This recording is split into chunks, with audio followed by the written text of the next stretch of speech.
ताहले जानी रखिबार कथा आमर सम्बलपुर अंचल लोक मानू जे उत्कल कहले कटक पुरी बालेश्वर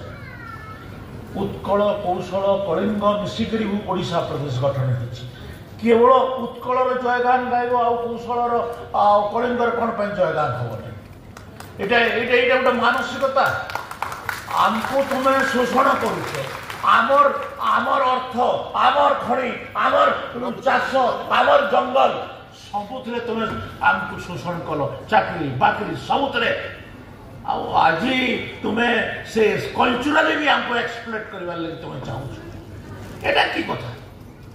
आमे ओडिशा प्रदेश रे मिसिथिलु ओडिशा प्रदेश रे मिसिबा आंदोलन रे भी सामिल होती किंतु ओडिशा रे मिसिकरी आमर सबुठु बड़ भूल है आम ओडिशा प्रदेश रे मिस आमर गोटे ऐतिहासिक भूल ऐतिहासिक भूल को आम बारंबार कहूँ तो आज आम से कथा गुड़ाक न जाइक आम सुभद्रा योजना कथा अच्छी सुभद्रा योजना यहाँ लोकंर मानकर महिला मानकर अर्थनैतिक विकास दिगरे आमर लाभ दब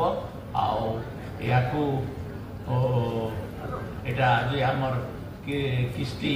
दि जाऊँगी।